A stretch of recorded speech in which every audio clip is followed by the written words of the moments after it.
اعوذ باللہ من الشیطان الرجیم بسم اللہ الرحمن الرحیم ربی ادخلنی مدخل صدق واخرجنی مخرج صدق واجعل لی من لدنک سلطانا نصیرا اللہم صلی علی سیدنا محمد وعلی آلہ وصحابہ وازواجہ وبارک وسلم۔ السلام علیکم۔ ہم اپنے آل عمران کے لیسن کو آگے بڑھائیں گے اور انشاءاللہ آج ہم آیت نمبر 28 سے شروع کریں گے۔ یہ بڑی ہی امپورٹنٹ 2-3 آیات ہیں اور یہ صریحاً جو ہیں یہ انسانی معاشرت کے بارے میں ہیں، جس میں اللہ تعالیٰ نے رسول اللہ صلی اللہ علیہ وآلہ وسلم پر ایمان لانے والوں کے لیے معاشرت کے یعنی سوشلائزیشن کے چند اصول وضع کیے ہیں۔ وہ ان اصولوں میں سے چند ان آیات میں بیان ہوں گے، اور کچھ امبارگوز، کچھ بین لگائے ہیں اللہ تعالیٰ نے کہ اگر تم اس کلب میں داخل ہو گئے ہو، اگر تم سیدی رسول اللہ صلی اللہ علیہ وآلہ وسلم پر ایمان لے آئے ہو، اللہ پر ایمان لے آئے ہو، تو پھر تم پر یہ چیزیں ہیں، یہ پابندیاں ہیں جو تمہیں فالو کرنی ہیں۔ تو ذرا دیکھیے گا یہ آیت نمبر 28 یعنی 28۔ اعوذ باللہ من الشیطان الرجیم بسم اللہ الرحمن الرحیم۔ لا يتخذ المؤمنون الکافرین اولیاء من دون المؤمنین ومن یفعل ذلک فلیس من اللہ فی شیء الا ان تتقوا منہ تقاۃ۔ لا يتخذ المؤمنون الکافرین اولیاء من دون المؤمنین، کہ جو ایمان لے آئے ہیں لوگ، انہیں چاہیے کہ وہ اپنے دوسرے مومن بھائیوں کو چھوڑ کر کفار کے ساتھ دوستی نہ کریں۔ ٹھیک ہے جی، یہ پہلا امبارگو لگایا جا رہا ہے کہ اور لفظ استعمال ہوا ہے اولیاء کا، یعنی ایسا تعلق جو کہ میوچل انٹرسٹ اور الائنس کا بیس ہو۔ ٹھیک ہے جی، جس کو آپ دوستی کہتے ہیں، اتحاد کہتے ہیں۔ تو اللہ نے کیٹاگوریکل منع کر دیا کہ اگر تم اللہ کی وحدانیت اور محمد مصطفیٰ صلی اللہ علیہ وآلہ وسلم کی رسالت پر ایمان لا چکے ہو، تو وہ لوگ جو ان چیزوں پر ایمان نہیں رکھتے، آپ ان کے ساتھ دوستی نہیں بنا سکتے۔ اس سے مراد یہ نہیں کہ آپ ان کے ساتھ میل جول ہی نہیں رکھ سکتے، آپ ان کے ساتھ تجارت ہی نہیں کر سکتے، بالکل قطعی طور پر یہ ایسی کوئی مراد نہیں۔ آپ ان کے ساتھ تجارت بھی کریں، آپ ان کے ساتھ زندگی کے دوسرے معاملات بھی کریں، لیکن آپ ان کے ساتھ کسی میوچل بینیفٹ کے الائنس میں شامل نہیں ہو سکتے۔ ٹھیک ہے، دوستی کا مطلب یہ ہوتا ہے کہ ایک دوسرے کو فائدہ پہنچایا جائے۔ تو آگے میں بتاتا ہوں، اللہ نے کہا وَمَن يَفْعَلْ ذَلِكَ فَلَيْسَ مِنَ اللَّهِ فِي شَيْءٍ، جو کوئی ایسا کرے گا، یعنی وہ ان کے ساتھ الائنس بنائے گا، ان کو اولیاء اپنا دوست بنائے گا، جو کوئی ایسا کرے گا فَلَيْسَ مِنَ اللَّهِ فِي شَيْءٍ، کسی صورت کسی چیز میں اس کا اللہ کے ساتھ کوئی تعلق نہیں ہے۔ اب یہاں دیکھیے کہ اس طرح کی معاشرت میں جس میں آپ نے اللہ اور اس کے رسول کا انکار کرنے والوں کو اپنا دوست بنایا ہوا ہے، اس معاشرت کی بیس پہ فَلَيْسَ مِنَ اللَّهِ بِشَيْءٍ، اس کا مطلب ہے کہ آپ کو ایمان سے نکال دیا گیا ہے۔ آپ کا نماز، آپ کا روزہ، آپ کی زکوٰتیں، آپ کا حج، آپ کے نیک اعمال کسی کام کے نہیں ہیں، کیونکہ یہ بڑا کیٹاگوریکل صیغہ اللہ نے یہاں استعمال کیا ہے۔ وَمَن يَفْعَلْ ذَلِكَ، جو کوئی ایسا کرے گا، فَلَيْسَ مِنَ اللَّهِ فِي شَيْءٍ، تو اللہ کے ساتھ اس کا کسی قسم کا کوئی تعلق نہیں ہے، کسی قسم کا، فی شیء، کسی چیز میں کوئی تعلق نہیں ہے۔ ہاں، الا ان تتقوا منہ تقاتن، ہاں ان سے بچنے کے لیے اگر تم کوئی تدبیر اختیار کرو تو، جس کو تقیہ بھی کہتے ہیں، کہ اگر تم کسی ایسے حالات میں گر گئے ہو تو پھر تم کوئی تدبیر اختیار کر لو اس طرح کی کہ ان کو یہ تاثر دے کہ ہم تمہارے دوست ہیں، تو تم اس خطرے کو اوائڈ کر لو، تو اس میں کوئی حرج نہیں۔ لیکن صریحاً کوئی بھی ان کے ساتھ دوستی نہیں کر سکتا۔ وَيُحَذِّرُكُمُ اللَّهُ نَفْسَهُ، اور اللہ تمہیں اپنی ذات پاک سے خبردار کر رہا ہے۔ یہاں دیکھیے اللہ کریم نے نفسہ، اپنی ذات پاک کا ذکر کیا ہے۔ اللہ تمہیں اپنی ذات پاک سے، حاضرہ کا مطلب ہوتا ہے کہ خبردار کرنا، بی ویئر، ڈرانا۔ تو اللہ تعالیٰ تمہیں اپنی ذات پاک سے ڈرا رہا ہے۔ وَإِلَى اللَّهِ الْمَصِيرُ، اور تم نے اللہ ہی کی طرف پلٹ کر آنا ہے۔ اب یہ اتنا بڑا کام ہے، ٹھیک ہے، جس میں اللہ تعالیٰ نے نفی کر دی کہ اگر کوئی کفار کے ساتھ دوستی کے الائنس میں داخل ہوتا ہے، اور کیپ ان مائنڈ کہ یہ جو ہے یہ من حیث الفرد بھی ہے، من حیث الکمیونٹی بھی ہے، اور من حیث النیشن بھی ہے، اور من حیث الامم بھی ہے۔ ٹھیک ہے جی، کوئی قوم، مسلم قوم جو ہے، کوئی مسلمانوں کا گروہ کفار کے ساتھ الائنس میں انٹر نہیں ہو سکتا۔ ایک جگہ پہ کل پرسوں گئے ہوئے تھے، ایک کوئی سیمینار تھا چھوٹا سا، تو اس پہ میں نے ترکیہ کی مخالفت کی، اور میں نے پھر یہی مثال دی کہ ترکیہ جو ہے وہ نیٹو کا الائنس ہے، اس کا نیٹو کا الائیڈ پاور ہے وہ، تو نیٹو میں سارے کا سارا جو ہے وہ کافر ہے۔ تو اس لیے اس کو کسی صورت بھی قبول نہیں کیا جا رہا، اور اللہ نے اس کے اوپر حکم، میں کوئی فتویٰ نہیں لگا رہا، میں آپ کو یہ قرآن پاک کی جست سمجھا رہا ہوں کہ فَلَيْسَ مِنَ اللَّهِ فِي شَيْءٍ، اس کا اللہ کسی چیز میں اس کا اللہ کے ساتھ کوئی تعلق نہیں۔ ہاں تم تدبیراً کہیں کوئی تم ایسے حالات میں گر گئے ہو تو تم کر رہے ہو، اور پھر اللہ نے وَيُحَذِّرُكُمُ اللَّهُ النَّفْسَ، اپنی ذات پاک سے ڈرایا ہے۔ یہاں عذاب سے نہیں ڈرایا، اپنی ناراضگی سے نہیں ڈرایا، اپنے نفس کا، اپنی ذات پاک کا ذکر کیا ہے۔ کیوں؟ کہ یہ تعلقات کی بنیاد ہے۔ اللہ کہتا ہے کہ تم جو ایمان لے کے آئے ہو، تم آپس میں دوست ہو، پھر تم میرے بھی دوست ہو۔ اولیاء اللہ کا کنسیپٹ یہی ہے۔ تو اس لیے کہتا ہے یہ ذاتی معاملات ہیں، تو تمہارا میری ذات سے کوئی تعلق نہیں اگر تم ان کی طرف چلے گئے تو۔ اچھا، اس میں اسی طرح اس قرآن پاک میں ایک اور جگہ پہ اوپر سورہ ممتنع میں اللہ تعالیٰ نے فرمایا کہ یا ایھا الذین آمنوا لا تتخذوا عدوی و عدوکم اولیاء، کہ اے لوگو جو میرے پر ایمان لے آئے ہو، وہ میرے اور اپنے دشمنوں کو تم اپنا دوست نہ بناؤ۔ اب یہاں دیکھیے اللہ نے کہا کہ میرے دشمنوں اور اپنے دشمنوں کو دوست نہ بناؤ۔ اللہ کے دشمن کون ہیں؟ جو اللہ کو نہیں مانتے، اور ہمارے دشمن کون ہیں؟ جو اللہ کے دشمن ہیں۔ تو انسان کا ایمان بھی اس وقت تک کامل نہیں ہوتا جب تک وہ دوستی اور دشمنی جو ہے وہ اللہ کے لیے نہ کر لے۔ اسی پہ پھر بخاری میں ہمیں ایک حدیث ملتی ہے، جناب ابو درداء بہت بڑے صحابی ہیں رضی اللہ عنہ، وہ فرماتے ہیں کہ ان آیات کے نزول کے بعد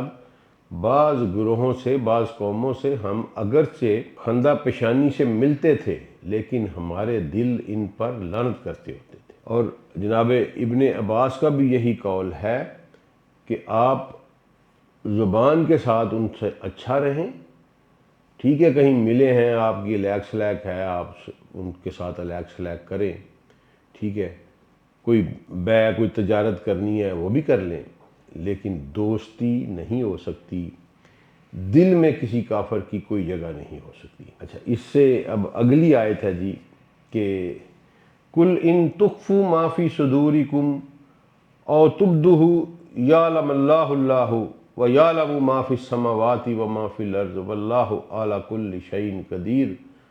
اور اے میرے نبی محترم صلی اللہ علیہ وآلہ وسلم، آپ انہیں کہہ دیجئے کہ جو لوگ آپ کو مانتے ہیں انہیں بتا دیجئے کہ تم جو کچھ بھی اپنے سینوں میں چھپاتے ہو یا جو کچھ بھی تم ظاہر کرتے ہو، اللہ کو سب پتہ ہے۔ اللہ خبیر ہے، ٹھیک ہے جی۔ خبیر کیا ہوتا ہے؟ کہ جو اپنی مخلوق کے ہر ایونٹ کو، ہر انسیڈنٹ کو جانتا ہو اور جس کے علم میں ہو، خبر رکھنے والا، ہر چیز کی خبر رکھنے والا۔ اور یعلم ما فی السماوات و ما فی الارض، اور جو کچھ بھی زمین و آسمان میں ہے، وہ سماوات و ارض میں جو کچھ بھی ہے وہ سب کچھ اللہ جانتا ہے۔ واللہ اعلی کل شیء قدیر، اور اللہ ہر چیز کے اوپر اپنی قدرت، اپنا اختیار رکھتا ہے۔ اس کی ایک بڑی خوبصورت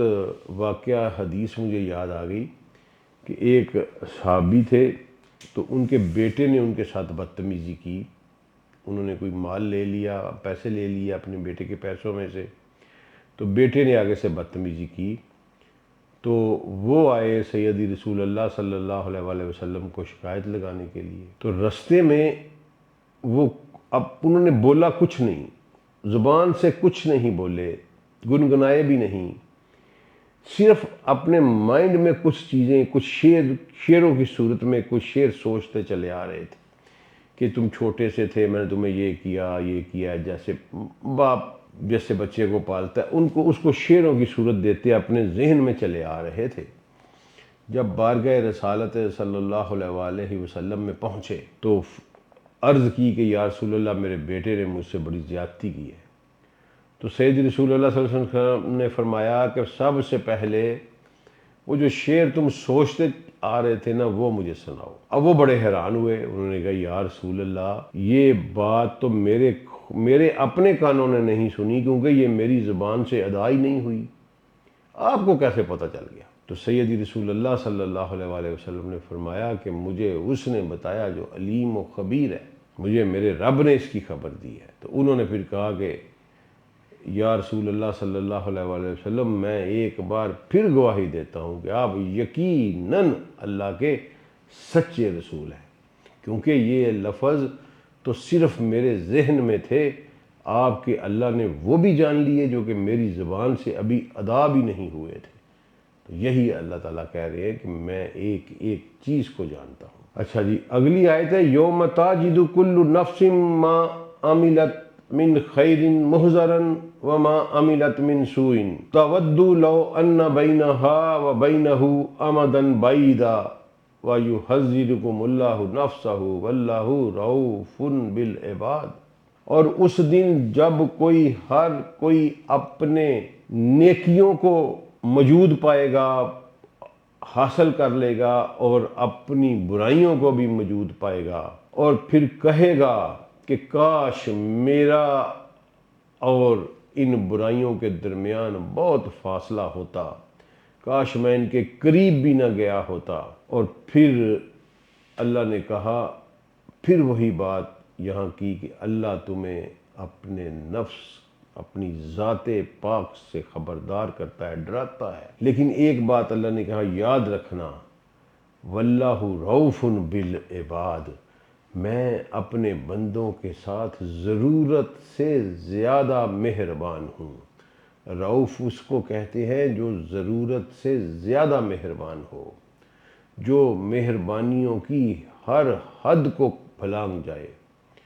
تو اللہ نے کہا کہ اگرچہ اس دن میں تمہارے اعمال کھیڑ کے، نیکیاں اور برائیاں علیحدہ کر کے تمہارے سامنے رکھوں گا، لیکن یہ یاد رکھنا کہ جو کوئی میرے نفس سے ڈرتا ہوا، میری ذات پاک سے ڈرتا رہا، جس طرح کہا گیا کہ وَلَقَدْ خَافَ مَقَامَ رَبِّهِ، جو ڈر گیا اپنے رب کے سامنے، اس کے مقابل کھڑا ہونے سے ڈر گیا، اس کے لیے اللہ نے جنتوں کا وعدہ کیا۔ یہاں بھی وہی بات ہے کہ پھر اگر جو کوئی میری ذات پاک سے ڈر گیا اور اس نے برائیوں سے اجتناب کر لیا، تو جو غلطیاں تمہاری ہوں گی، اللہ تعالیٰ چونکہ تم پر ضرورت سے زیادہ مہربان ہے، پھر وہ تمہیں معاف بھی کر دی جائیں گی۔ تو یہاں پھر اللہ نے وَيُحَذِّرُكُمُ اللَّهُ نَفْسَهُ کا صیغہ استعمال کیا۔ اچھا، اس سے اگلی جو آیت ہے نا جی، وہ بڑی شاندار ہے، اور یہ کرکس آف دا دین ہے۔ یہ ایک مسلمان کی یہ جو آیت ہے نا جی، آیت نمبر ہے یہ 31 اور 32، یہ دو آیات جو ہے نا، یہ ہر مسلمان کی زندگی کا کرکس ہے، اور نہ صرف کرکس ہیں بلکہ یہ کامیابی کی ایک ایسی کنجی، ایسی چابی ہے کہ اگر کسی نے یہ جو فزیکل نیچرل فورسز ہیں ان کے اوپر کنٹرول حاصل کرنا ہے تو یہ آیات بتا رہی ہیں کہ اس کا طریقہ کار کیا ہے۔ یہ دو آیات بتا رہی ہیں کہ اگر تم اس سارے جو تمہارے سامنے بکھرا پڑا ہے اس فزیکل سسٹم کے اوپر کنٹرول حاصل کرنا چاہتے ہو تو وہ فارمولہ دے رہا ہے، اور یہ آیات ہے محبت کے بارے میں۔ قُلْ إِن كُنتُمْ تُحِبُّونَ اللَّهَ، انہیں کہو کہ اگر تم اللہ سے محبت کرتے ہو۔ دوستو، آپ جانتے ہیں کہ محبت ایک ایسی چیز ہے جس سے ہر انسان کو واسطہ پڑتا ہے۔ کوئی انسان چھپائے، کوئی بتائے، کوئی نہ بتائے، کوئی کامیاب ہو، کوئی ناکام ہو، لیکن ہر انسان کو کبھی نہ کبھی، کہیں نہ کہیں، کسی نہ کسی سے محبت ضرور ہوتی ہے۔ محبت ایک ایسا جذبہ ہے جس میں صرف دو کردار ہوتے ہیں۔ اس بات کو ذرا غور سے اب آپ نے سمجھنا ہے۔ محبت میں صرف دو کردار ہوتے ہیں، ایک محب کا، ایک محبوب کا۔ محب اور محبوب، باقی جو کچھ ہوتا ہے وہ ثانوی حیثیت میں انہی سے منسلک ہوتا ہے۔ محبت کے کھیل میں ان دو کرداروں کے علاوہ کچھ نہیں ہے، باقی جو کچھ ہے وہ ان کی اٹیچمنٹس ہیں، اس کے انیکسرز ہیں۔ ایک محب یعنی محبت کرنے والا، اور ایک محبوب یعنی وہ جس سے محبت کی جاتی ہے۔ اب ان دونوں کے اپنے اپنے کریکٹرسٹکس ہیں محبت کے اس کھیل میں، اور یہ ایڈمیٹڈ کھیل ہے کیونکہ قرآن اس کا ذکر کر رہا ہے۔ عشق کا ذکر قرآن نے نہیں کیا، محبت کا ذکر کیا ہے۔ اب کریکٹرسٹکس کیا ہیں؟ یعنی دو کردار ہے، ایک محب ہے، ایک محبوب ہے، اور کریکٹرسٹکس یہ ہیں کہ محبوب کا کام ہے ناز نخرہ کرنا، فرمائش کرنا، شوق کرنا، اور محب کا کام ہے کہ اپنے تمام تر وسائل کو بروئے کار لاتے ہوئے، تمام تر وسائل کو بروئے کار لاتے ہوئے محبوب کا ناز نخرہ اور اس کی فرمائشیں پوری کرنا۔ محب کی اپنی کوئی چوائس نہیں ہوتی، محبوب کی چوائس محب کی چوائس ہوتی ہے۔ محبوب کا رنگ محب کا رنگ ہوتا ہے، محبوب کی پسند محب کی پسند ہوتی ہے، اور جو کچھ محب کے پاس ہوتا ہے وہ سب کچھ محبوب کا ہوتا ہے۔ اگر محب اپنے محبوب سے کوئی بات چھپائے تو وہ محب نہیں رہتا، وہ فلرٹ بن جاتا ہے۔ یہ کھیل کو سمجھیے گا، یہ قرآن پاک میں اللہ نے اس کا تذکرہ فرمایا ہے۔ اب ان کنتم تحبون اللہ، یہاں ٹھہریے، یہاں کیا اللہ کہہ رہا ہے کہ اگر تم اللہ سے محبت کرتے ہو، یعنی یہاں کیا ہے کہ بندہ محب ہے، اللہ محبوب ہے۔ اب ذرا ان کریکٹرسٹکس کو اپلائی کیجئے اس فیز کے اوپر کہ بندہ محب ہے، اللہ محبوب ہے۔ اب محبوب نے کرنا ہے ناز، محبوب نے کرنا ہے نخرہ، محبوب نے کرنا ہے فرمائش، اور محب نے اس کو پورا کرنا ہے۔ اب اس کیس میں محبوب لامحدود ہے، ٹھیک ہے، اور محب جو ہے وہ بیچارہ ماڑا سوکھا گیا، اس کے پاس کچھ بھی نہیں۔ تو یہ کشت کا، محنت کا، پوری زندگی گالنے کا، 40 سال دریا کے کنارے پہ بیٹھ کے کوئی ہو ہو کی آواز کرتا رہا، ہر شے چھوڑ دی اس نے، 40 سال کے بعد کہیں جا کے اس کو رسپانس آیا۔ کیوں؟ محب ہے، اوپر جو محبوب ہے اس کی نظر میں ٹائم اینڈ سپیس ہے ہی وہی، وہ رسپانس دے نہ دے اس کو کوئی مجبور کر ہی نہیں سکتا، اس کا نخرہ آپ پورا کر ہی نہیں سکتے۔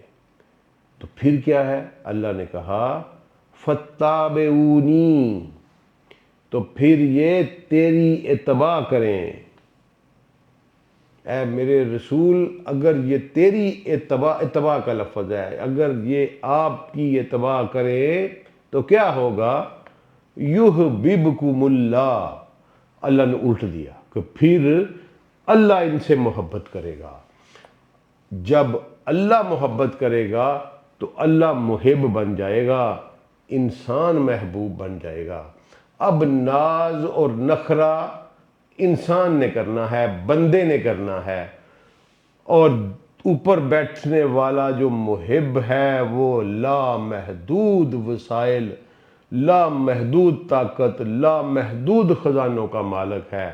اس کے سامنے آپ نخرہ کریں تو چاہیں تو سورج کو موڑ لے آئیں، چاہے تو دریاؤں کو خط لکھ کے چلا دیں، چاہے تو زمین کو کوڑا مار کے زلزلے سے روک دے۔ یہ وہی چیز ہے کہ یہ جہاں چیز ہے کیا، لوح و قلم تیرے ہیں، کی محمد سے وفا تو نے تو ہم تیرے ہیں۔ یہ جہاں چیز ہے کیا، لوح و قلم تیرے ہیں۔ یہ لوح و قلم کس طرح انسان کے بن جاتے ہیں کہ اللہ محب ہے، انسان محبوب ہے۔ بندہ نخرہ کرے گا، اللہ کو فرق ہی کیا مانگ لے گا زیادہ سے زیادہ، ٹھیک ہے؟ تو اللہ کا جو محبوب بن جاتا ہے، پوری کی پوری فزیکل پاورز اور یہ سارا فزیکل فینامنا، یونیورس کا تمام سسٹم جو ہے وہ اس کی دسترس میں آ جاتا ہے، کیونکہ اس کا ناز، اس کا نخرہ پورا کرنا اس کے محب پر واجب ہو جاتا ہے۔ اللہ کریم مخالص محب ہے، وہ اپنے وعدوں کے خلاف نہیں کرتا، اس کے خزانوں میں کوئی کمی واقع نہیں ہوتی، اس کے اقتدار، اس کی طاقت میں کوئی کمی واقع نہیں ہوتی۔ تو جب وہ آپ کا نخرہ پورا کر رہا ہوگا تو آپ مجھے بتائیں کہ آپ کی پرواز کیا ہوگی۔ یہ وہیں آ جائے گی کہ یہ لوح و قلم تیرے ہے، جو چاہے تو لکھتا رہ، کوئی مسئلہ نہیں۔ یہ لیکن ہوگا کب؟ فتابعونی، تو میری رسول اللہ انہیں کہیں کہ میری اتباع کریں۔ پھر اس کے علاوہ اور کیا ہوگا؟ وَيَغْفِرْ لَكُمْ ذُنُوبَكُمْ، اور اللہ تمہارے تمام گناہوں پہ سیاہی پھیر دے گا، تمہیں غفر عطا کر دے گا۔ اور پھر واللہ غفور الرحیم، یقین رکھو کہ اللہ معاف کرنے والا اور رحم کرنے والا ہے۔ یہ انعام ہیں کہ اگر انسان سیدی رسول اللہ کی اتباع کرے، ایک ان پر ایمان رکھنے والا رسول اللہ کی اتباع کرے، تو اس کو یہ انعام میں کائنات کا تصرف اس کے انعام میں دے دیا جاتا ہے۔ یہ محب کی طرف سے اس محبوب کو عطا ہوتی ہے، اس کائنات کے اوپر اس کو تصرف دے دیا جاتا ہے، لوح و قلم کا مالک بنا دیا جاتا ہے۔ آگے میں بیان کرتا ہوں کہ اتباع چیز کیا ہے۔ اگلی آیت ہے قُلْ اطیعوا اللہ والرسول، انہیں کہو کہ اللہ اور اس کے رسول کی اطاعت کریں۔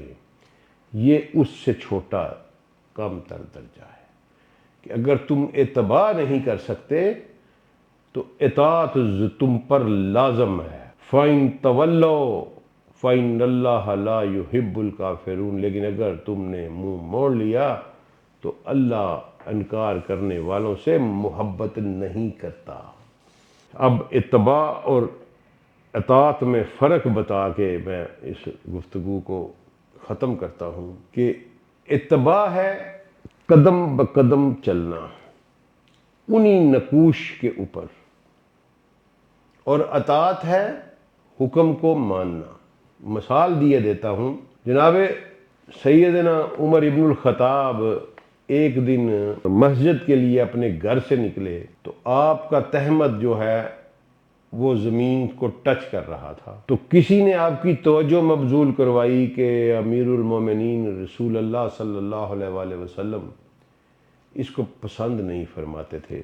آپ وہیں کھڑے ہوئے، اپنے بیٹے کو کہا کہ عبداللہ چھری لے کے آؤ، میں اپنا تہمت کاٹوں گا۔ تو عبداللہ آئے اور کینچی لے کے آئے، تو انہوں نے کہا کہ میں نے تمہیں کہا تھا کہ چھری لے کے آؤ، تم کینچی لے آئے ہو۔ عبداللہ بن عمر نے کہا کہ بابا اس سے نفیس کٹتا ہے۔ فرمایا نفاست رہے یا نہ رہے، میں نے اپنے حبیب کو چھری سے تحمد کاٹتے دیکھا ہے، میں چھری سے ہی کاٹوں گا۔ یہ ہے اتباع، اور اگر کینچی سے کاٹ لیتے تو یہ ہے اطاعت۔ کائنات کا تصرف، رب کعبہ کا محبوب انسان اتباع سے بنتا ہے، اور اطاعت سے انسان مومن بنتا ہے۔ وہ لوگ جو رسول اللہ صلی اللہ علیہ وآلہ وسلم کی اتباع کے راستے پہ چل پڑتے ہیں، یہ کائنات ان کے سامنے کچھ بھی نہیں ہے۔ اصل میں در حقیقت وہ اس طرح کے حکمران بنا دیے جاتے ہیں کہ لیل و نہار اور شمس و قمر بھی ان کے تصرف میں ہوتے ہیں، اور انہی کو ہم عرف عام میں اولیاء اللہ کہتے ہیں۔ اللہ کی ولایت کا صرف ایک راستہ ہے، اور وہ ہے اتباع محمد مصطفیٰ صلی اللہ علیہ وآلہ وسلم۔ مجھے نہیں پتا تھا کہ یہ آیات ربیع الاول کو ہی آئیں گی۔ یہ اللہ کا اپنا نظام ہے، یہ اس کا دیا ہوا ڈیزائن ہے کہ یہ فلسفیکل آیات اس وقت آئیں جب سیدی رسول اللہ صلی اللہ علیہ وآلہ وسلم کے جنم دن کی تقریبات اپنے عروج پر ہیں۔ تو میرے دوستو، اگر کوئی انسان اس کائنات پر اصل میں حکمرانی کرنا چاہتا ہے تو اتباع محمد مصطفیٰ صلی اللہ علیہ وآلہ وسلم کو اپنا لے، لوح و قلم اس کی دسترس میں دے دیے جائیں گے کہ جو چاہے لکھتا رہے، جو چاہے کرتا رہے، کوئی پوچھ گچھ نہیں ہوگی۔ یہ لیل و نہار، یہ شمس و قمر، یہ دریا و بحر، یہ خشکی، یہ تری، یہ چرند، یہ پرند، یہ درندے، یہ انسان، یہ سب کچھ اس انسان کے تصرف میں ہوتا ہے جو محمد مصطفیٰ صلی اللہ علیہ وآلہ وسلم کے پیچھے ان کے قدم بقدم چل رہا ہوتا ہے۔ اور یہی تصوف ہے، یہی ولایت ہے، یہی اولیاء اللہ ہے۔ اس کے علاوہ باقی سب فراڈ ہے۔ السلام علیکم ورحمۃ اللہ وبرکاتہ۔